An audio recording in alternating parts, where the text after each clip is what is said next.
వరాహావతారాన్ని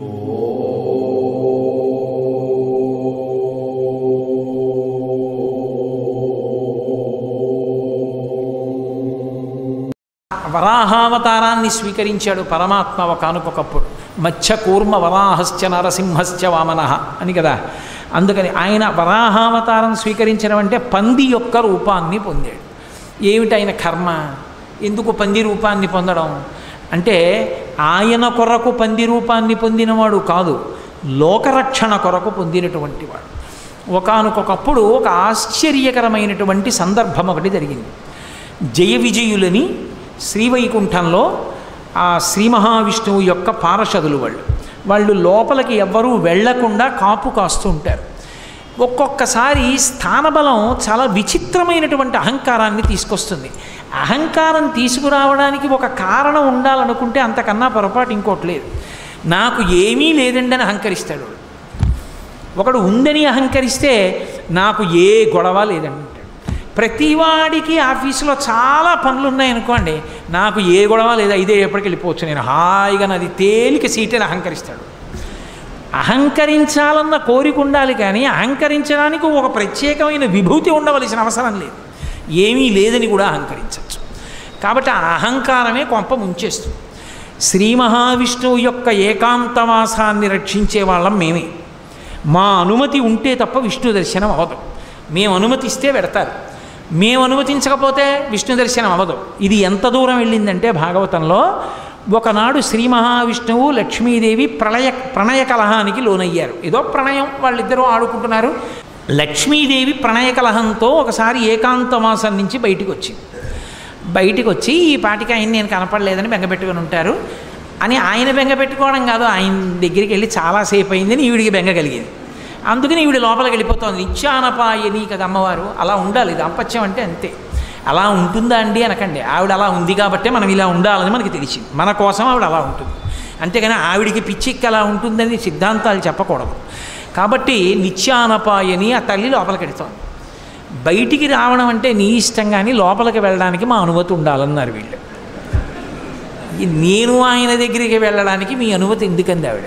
స్వామి విశ్రాంతి తీసుకుంటున్నారేమో, ఇప్పుడు మీరు వెళ్ళి మళ్ళీ గొడవ చేస్తే బాగుండదు, మీరు ఇప్పుడే కోపంగా బయటకు వచ్చారు, మళ్ళీ వెళ్ళి ఆయన శాంతి భంగం చేస్తారు, వీలు లేదన్నారు. ఆవిడే లక్ష్మి. లక్ష్మి అన్న మాటకు అర్థం ఏంటంటే లక్ష్మ, గుర్తు బట్టి లక్ష్మి. వీళ్ళ లక్ష్మ ఏమిటి? ఆవిడ అనుగ్రహమే.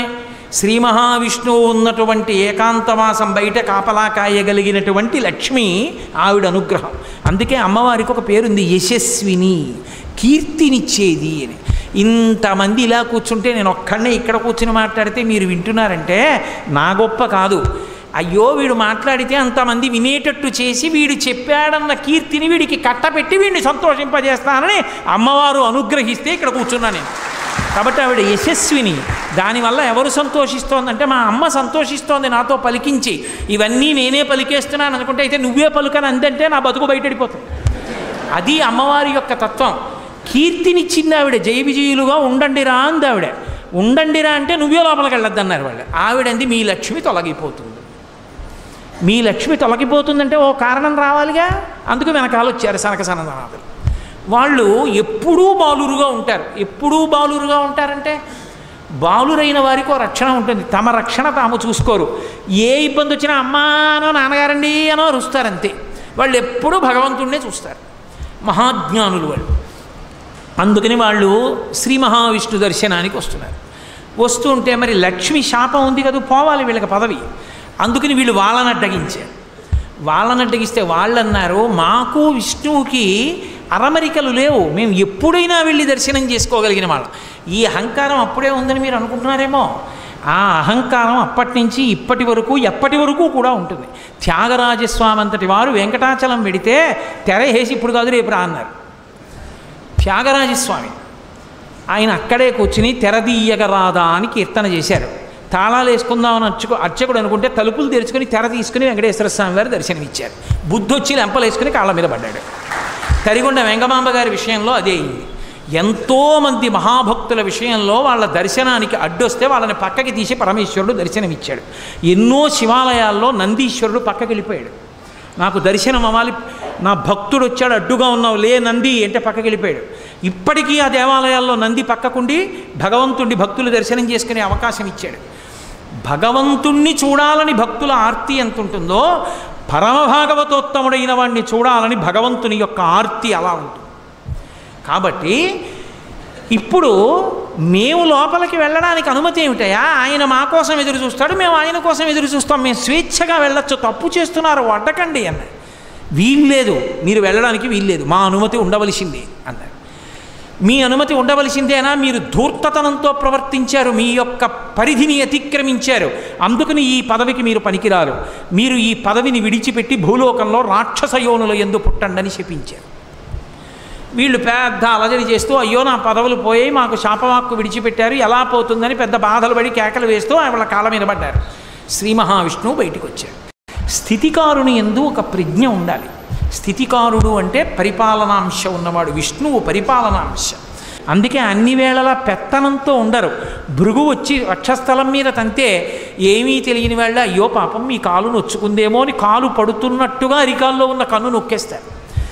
అది స్థితికార లక్షణం అంటారు. అంటే పరిపాలనాంశయందున్న వాడికి అది తెలిసి ఉండాలి తప్ప నేను అధికారిని అంటే లేనిపోని ఉపద్రవాలన్నీ వస్తాయి. కాబట్టి ఇప్పుడు ఆయన ఏమీ ఎరగని వాళ్ళ బయటకు వచ్చాడు. సర్వజ్ఞుడు, ఆయనకి తెలియదా ఏమైంది ఎందుకు అరుస్తున్నారు అన్నాడు. జయ విజయులు అన్నారు, అయ్యా మేము ఇలా శాపం ఇచ్చాం, మా ఎందు ఏమైనా దోషం ఉందా అని అడిగారు. మీ ఎందు ఏం దోషం లేదు అని జయ విజయుల వంక చూసి, ఇన్నాళ్ళ నుంచి పని చేస్తున్నాం, ఒక్క తప్పు చేస్తే వాళ్ళు శపిస్తే మమ్మల్ని వెనకేసుకు రాలేదు మా బాస్ అని అనుకోవచ్చు కదూ. అందుకని ఆయన ఒక గొప్ప సిద్ధాంతాన్ని చెప్పారు. అసలు ఈ శరీరం ఉంటుంది, ఈ శరీరం ఒకడికి ఏదో కొంచెం నల్లగా ఉంది, ఆయనకి తెల్లగా ఉండాలని కోరిక. ఈలోగా కుష్ఠవ్యాధి వచ్చింది. కుష్ఠవ్యాధి వచ్చి తెల్లటి మచ్చలు వచ్చాయి. అబ్బా ఎలాగో తెల్లగా అవ్వలేకపోయాను కానీ ఎంత బాగుందో, తెల్ల మచ్చలు వచ్చినట్టు పెట్టుకున్నాడు అనుకోండి, వేళ్ళు ఊడిపోతాయి. తనువున పుట్టినట్టి బెడదంబకు కుష్ఠమహాగదంబు చేవనరి తదీయ చర్మము వివర్ణత నొందిన రీతి, తన శరీరంలోనే పుట్టిన కుష్ఠవ్యాధి తన శరీరంలోనే పుళ్ళు పుట్టి చీవు నెత్తురు కారి పురుగులు వాలేట్టు చేసినట్టు భృత్యులొప్పని పని చేసినన్ నా భృత్యులే కదా అని తప్పు చేసినా వెనకేసుకు రావడం అలవాటైతే ప్రభువు యొక్క బంధుర చారు యశంబు పేరు పెంపును చెడిపోయి దుర్యశము పొందుతునందురు విష్టపంబులన్. అర్థం పర్థం లేకుండా ఎన్ని తప్పులు చేసినా వెనకేసుకు రావడం అలవాటైపోయిన ప్రభువు చిట్ట చివరికి అపకీర్తిని పొందుతాడు. అంటే తప్పు చేస్తే తప్పు చేశామని చెప్పవలసిందే, లేకపోతే నా ధర్మం పోతుంది. వాళ్ళకి అవమానం జరిగింది, అవమానం జరగడానికి కారణం మీరు నా భృత్యులని వెనకేసుకొస్తే నా ఒంట్లో పుట్టిన కుష్ఠరోగాన్ని అట్టిపెట్టుకున్నవాడిని అవుతారు. ఇప్పుడు నేను మిమ్మల్ని వెనకేసుకు రాకపోతే మీకు బుద్ధి వస్తుంది, లోకానికి బుద్ధి వస్తుంది, తెలుసుకుంటారు అహంకారం ఎంత ప్రమాదకరమో. కాబట్టి అనుభవించవలసిందే. మీరు 3 జన్మలు రాక్షస యోనుల యందు పుట్టండి. 3 జన్మల రాక్షస యోనుల యందు పుట్టి వాళ్ళని నిగ్రహించిన పాపం పోయిన తరువాత నా చేతిలోనే సంహరింపబడి తిరిగి మీ స్థానములను మీరు అలంకరిస్తారు. అప్పుడు మీకు ఈ అహంకారం పోతుంది. అహంకారం పోవడం అంటే అంత తేలికండి. అహంకారం పోవడానికి ఎన్ని అవతారాలైనా స్వీకరించవలసి వచ్చిందో చూడండి. తప్పు వాళ్ళది, అవతారాలు ఆయనవి. సీతమ్మ తల్లిని పోగొట్టుకుని ఒక అవతారం, శిశుపాల దంతభక్తుల్ని చంపడానికి కృష్ణ భగవానుడిగా శిశుపాలుడితో రాజ్యం సభలో నానా మాటలు అనిపించుకుని ఒక అవతారం. ఇన్ని అవతారాలు ఎత్తి మళ్ళీ తన భృత్యుల్ని తాను తెచ్చుకున్నాడు. ఎంత దయ కలిగినటువంటి స్వామి అవతారంలో. కాబట్టి ఇప్పుడు వాళ్ళు రాక్షస యోనుల యందు జన్మించాలి. వాళ్ళు రాక్షస యోనుల యందు జన్మించడానికి యోగ్యమైన కారణం ఒకటి కల్పింపబడాలి. ఒకనాడు కశ్యప ప్రజాపతి ప్రదోష వేళలో జపం చేసుకుని అగ్నికార్యం చేసుకుంటున్నాడు. ఆయన భార్య అదితి దితి ఇద్దరు ఆయన భార్యలే. అదితి యందు దేవతలు పుడతారు, దితి యందు దానవులు దైత్యులు పుడతారు. దితికి ప్రదోష వేళలో కామాతురత కలిగి ఆమె భర్త దగ్గరికి వెళ్ళింది, మా తండ్రి తన కుమార్తెలందరినీ నీకు భార్యలుగా ఇచ్చాడు, అందరికీ సంతానం కలిగింది, నాకు సంతానం కలగలేదు. ఎక్కడైనా కులస్త్రీ తన భర్త వలన సంతానాన్ని పొందాలి అని కోరుకుంటుంది అని ఒక అద్భుతమైన మాట చెప్పింది. ఆవిడంది, ఏమయ్యా అసలు దీపించిన దీపముచే దీపము 2 కాక సికి 1 అయ్యున్ అంది. భర్త యొక్క తేజస్సే భార్య యందు ప్రవేశించి మళ్ళీ కొడుకుగా పుడుతుంది. ఈ పుట్టిన కొడుకు ఎవరు? భర్త యొక్క తేజస్సే. కాబట్టి భర్తయే మళ్ళీ కొడుకు రూపంలో ఆమె శరీరంలోంచి బయటికి వస్తాడు. అది ఆడదాని హక్కు, భార్య యొక్క హక్కు. దాన్ని కాదు అనడం ఎలా? కాబట్టి నువ్వు నన్ను అనుగ్రహించి నాకు సుఖాన్ని ప్రసాదించి నేను తల్లిన అయ్యేటట్టుగా అనుగ్రహించు అందావిడ. అంటే ఆయన అన్నాడు, తప్పకుండా ఇది కోరరాని కోరిక కాదు, ఒక భార్య భర్తని అడగవలసిన కోరికే. కానీ సమయం అని ఒక మాట ఉంది కదా, లోకంలో ధర్మం దేన్ని ఆశ్రయించి ఉంటుంది అంటే కాలాన్ని కూడా ఆశ్రయించి ఉంటుంది. ఏ కాలమునందు ఏ పని చెయ్యాలో ఆ పని చెయ్యాలి తప్ప ఏ కాలమునందు ఏ పని చెయ్యకూడదో ఆ పని చెయ్యకూడదు.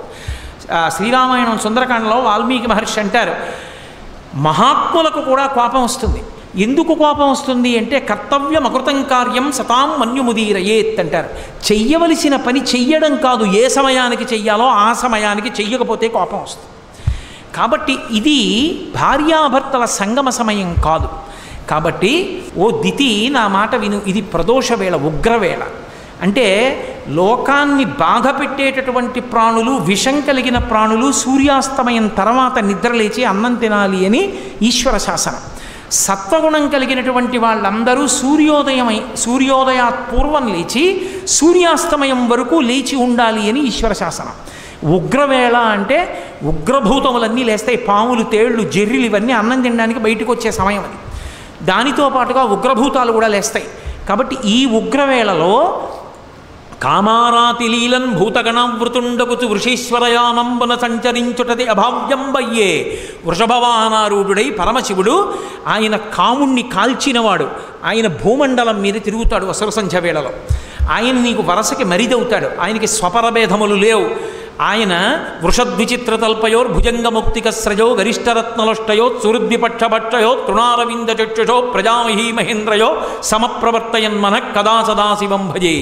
ఆయన అన్నిటి యందు సమబుద్ధితో ఉంటాడు. నా వాళ్ళు వాడివాళ్ళు అన్న భావన ఉండదు. ధర్మాతిక్రమణం చేస్తే ఒప్పుకోడు.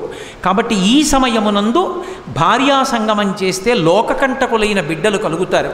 అధర్మం ఎందుకు చెయ్యడం, నా మాట విని కొద్దిసేపు తాళు అన్నాడు. ఆమె కామాతురాణం న భయం న లజ్జ. ఆమె తాళలేకపోయింది, ఆయన వస్త్రం పట్టుకు లాగింది. ఆయన వెంటనే వెళ్ళాడు. ఆమె కోరుకున్న సుఖాన్ని ఆమెకి కటాక్షించి వచ్చి ఆచమనం చేసి ప్రణవాన్ని జపం చేయడం ప్రారంభం చేశాడు. కొంతకాలం అయిన తర్వాత ఆమె గర్భం ధరించి వచ్చి అడిగింది, నేను గర్భం ధరించాను నీ తేజస్సు వల్ల అని. ఆయన వెంటనే దివ్య దృష్టితో చూసి అన్నాడు, రమించకూడని ఉగ్రవేళలో నన్ను నిగ్రహించి నాతో రమించావు. కాబట్టి నీ కడుపున పుట్టేటటువంటి సంతానం లోకాన్ని రక్షించేటటువంటిది కాదు. లోకభయంకరులైనటువంటి ఇద్దరు జన్మిస్తారు. వాళ్ళిద్దరూ ఈ లోకంలో ఉన్నవన్నీ మావే మేమే అనుభవించాలంటారు. ఆ కారణం చేత విష్ణువుకి విరోధులవుతారు. శ్రీ మహావిష్ణువు యొక్క చేతి సుదర్శన చక్రధారల చేత తరగబడి వాళ్ళ శిరస్సులు కింద పడిపోతాయి. వాళ్ళు కీర్తి వహించరు అని చెప్పాడు. ఆమె చాలా రోధించింది. ఆఖరికి ఆమెకి ఇద్దరు కుమారులు కలిగారు. ముందు పుట్టినటువంటి వాడికి హిరణ్యాక్షుడు అని పేరు పెట్టారు. వెనక పుట్టినటువంటి వాడికి హిరణ్యకశిపుడు అని పేరు పెట్టారు. ఇద్దరు కవల పిల్లలు. కవల పిల్లలు పుట్టినప్పుడు మనకి శాస్త్రంలో ఏమిటంటే ముందు ఎవరు పుడతాడో వాళ్ళు చిన్నవాళ్ళు, వెనక ఎవరు పుడతారో వాళ్ళు పెద్దవాళ్ళు. ముందు ఆడపిల్ల పుట్టి వెనక మగపిల్లాడు పుడితే అన్నా చెల్లెళ్ళు అవుతారు తప్ప అక్కా తమ్ముళ్ళు అనకూడదు. ముందు పుట్టిన వాళ్ళు చిన్నవాళ్ళు, వెనక పుట్టిన వాళ్ళు పెద్దవాళ్ళు. కాబట్టి ముందు పుట్టినటువంటి వాడు ముందు పుట్టినటువంటి వాడు హిరణ్యాక్షుడు, వెనక పుట్టినవాడు హిరణ్యకశిపుడు. అందుకని హిరణ్యకశిపుడు పెద్దవాడయ్యాడు, హిరణ్యాక్షుడు చిన్నవాడయ్యాడు. చిన్నవాడైన హిరణ్యాక్షుడంటే హిరణ్యకశిపుడికి అమితమైన ప్రేమ తన తమ్ముడని. ఈ హిరణ్యాక్షుడికి లక్షణం ఉంది. హిరణ్యాక్షుడు అంటే పేరులో తెలియట్లేదండి. అందుకే పేరు పెట్టుకునేటప్పుడు పెద్దవాళ్ళకు అప్పజెప్పి పెట్టాలి తప్ప స్వతంత్రించి పెట్టకూడదు. పనికిమాలిన పేర్లు పెడితే వాడు కూడా అటువంటి భావాలు కలిగినటువంటి వాడే అయి ఆ పేరు పెట్టి పిలవగా అలాగే తయారవుతాడు. ఏదో పేరు బాగుందని పెట్టేయకూడదు. హిరణ్యాక్షుడు అంటే హిరణ్యము అంటే బంగారం, బంగారము అంటే లోభమునకు ప్రతీక. బంగారం ఎక్కడ చెప్పినా రుక్మ అన్న శబ్దం వేస్తారు. అందుకే రుక్మిణీదేవి అన్నదమ్ముల పేర్లన్నీ రుక్మాంగద, రుక్మకేతు, రుక్మబాహు, రుక్మకేశ, రుక్మిణి అన్నీ రుక్మ అని పెట్టాడు ఆయన. రుక్మ అంటే బంగారం, బంగారం లోభానికి ప్రతీక. వాడు అనుభవించాడు, దాస్తాడు. ఇవన్నీ నావంటుంటాడు, ఇవన్నీ నావే, ఎవరికి ఇవ్వను, ఇంకోటి సుఖపడకూడదు, నేనేం చేస్తాను, నేను అనుభవించాను, దాచేసి ఇవన్నీ నావి, అంతే నా సుఖం. హిరణ్యకశిప్ అంటే పడక, పడక అనుభవానికి గుర్తు. పక్క ఎక్కడున్నా భోగానికి గుర్తు మంచం.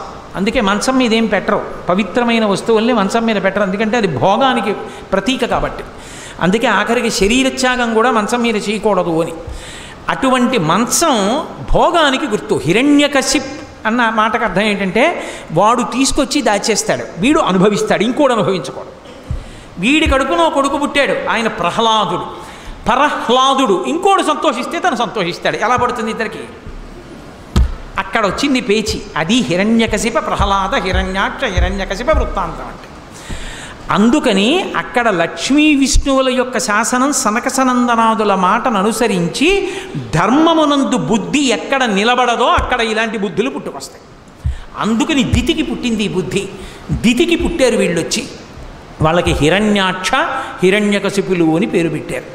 ఈ హిరణ్యాక్షుడు ఒకానొక సమయంలో ఒక ఉపద్రవం జరిగింది ఈ లోకానికి. ఏమిటా ఉపద్రవం అంటే నేను చెప్పానే, కల్పాంతమునందు ప్రళయం వస్తుందని. ఆ కల్పాంత ప్రళయమునందు సముద్ర జలాలన్నీ వచ్చి భూమి మీద పడిపోతే ఈ భూమి అంతా కూడా ఆ నీటిలో అడుగుకు వెళ్ళిపోయి పాతాళలోకం దగ్గరికి చేరిపోతే భూమి లేదు. నిన్న మీతో చెప్పా, శ్రాద్ధదేవుణ్ణి మనువుని చేసి మనువుని పిలిచి బ్రహ్మగారు అన్నారు, నువ్వు భూమిని ధార్మికంగా పరిపాలించు, సంతానాన్ని ఉత్పత్తి చెయ్యి అన్నారు. ఆయన అన్నాడు, భూమి ఉంటే కదా నేను పరిపాలించడానికి ధార్మికంగా. ప్రళయ జలాలలో అది కిందకి వెళ్ళిపోయింది, పాతాళం దగ్గరికి వెళ్ళిపోయింది. దాన్ని ఎవరు పైకి తీస్తారు? తీసుకొచ్చి పైకి ఎత్తితే కదా నేను దాన్ని పరిపాలన చేయడం అన్నాడు. ఆయన అలా అనగానే చతుర్ముఖ బ్రహ్మగారికి తుమ్మొచ్చింది. ఆయన తుమ్మారు. తుమ్మగానే ఆయన ముక్కులోంచి కింద పడ్డాడు ఒక ఆయన. యజ్ఞవరాహమూర్తి అర్ధి అంగుష్టమాత్రదేహంబుతోడ జననమంది వియత్తల స్థాయి ఎగుచు అంతలోనే భూరిగజ ప్రమాణమయ్యే అచటి వారికి అద్భుతముగా అన్నారు. ఆయన ముక్కులోంచి కింద పడ్డవాడు చిన్నవాడు కింద పడ్డాడు. కింద పడి అందరూ చూస్తుండగానే భూమి ఆకాశములు నిండిపోయేటట్టుగా పెరిగిపోయాడు. ఆ పెరిగిపోయినది వరాహావతారం. ఆ వరాహావతారం యజ్ఞవరాహమూర్తిగా వచ్చాడు. యజ్ఞవరాహము అన్న మాటకు అర్థం ఏమిటంటే, యజ్ఞమునందు వాడేటటువంటి పదార్థములు ఏ ఉంటాయో, సృక్కు, స్రవము, ఆజ్యపాత్ర, ఇలాంటివన్నీ కూడా ఆయన శరీరమునందు భాగములుగా మారిపోయాయి. అంటే పరమమంగళ స్వరూపాన్ని పొంది ఇప్పుడు సముద్రం లోపల భూమి ఉండిపోయింది. వీడికి లోభం కదు హిరణ్యాక్షుడికి, ఆ వెళ్ళిపోయిన భూమి నాదే అన్నాడు. అని ఎవరూ అక్కడికి రావడానికి వీల్లేదు, ఇదంతా నాదే అన్నాడు. లోభ బుద్ధి అంటే అంతే. అది హిరణ్యాక్షుని యొక్క లక్షణం. అందుకని ఈ భూమి నాదని వాడు సముద్రంలో తిరుగుతున్నాడు. ఎవరైనా వస్తారేమో పట్టుకుపోతారేమో. ఏమో అంత భూమి ఏం చేసుకుంటావురా నువ్వంటే కావాలి. ఇప్పటికీ లేరేమిటి? ఎంతమంది లేరు? వేల ఎకరాలు నావే అని దాచుకుని తిరుగుతున్న వాళ్ళు లేరు. కాబట్టి లోభబుద్ధి అది హిరణ్యాక్షుని యొక్క అంశ అది. కాబట్టి ఇప్పుడు శ్రీ మహావిష్ణువు యజ్ఞవరాహావతారాన్ని పొందారు. అది ఎంత పెద్ద వరాహం అంటే భూమి ఆకాశములు నిండిపోయి పెద్ద పెద్ద రోమాలతోటి అది సముద్రంలోకి దిగింది. సముద్రంలోకి దిగితే ఓ చమత్కారం జరిగింది. దిగి భూమి ఎక్కడ ఉంది అని ఆయన ముట్టి పెట్టి వెతుకుతున్నాడు ఇలాగ పైకెత్తుదామని. ఈ ముట్టి పెట్టి వెతుకుతూ ఉంటే ఆ సముద్రంలో ఉన్న నీళ్ళన్నీ రోమకూపాల్లోకి వెళ్ళిపోయాయి. రోమకూపాలంటే వెంట్రుకల దగ్గర ఉన్న కన్నాల్లోకి వెళ్ళిపోయింది నీరు. వెళ్ళిపోయి సముద్రంలో నీళ్ళన్నీ తగ్గిపోయాయి. ఆయన ఒక్కసారి వెతికి మళ్ళీ ఇలా పైకి లేచి ఇలా అన్నాడు, చెవుల్లోకి నీళ్ళు వెళ్ళాయని. ఆ జూలు నుంచి నీళ్లు పైకి లేచి ఇలా చల్లుకున్నాయి.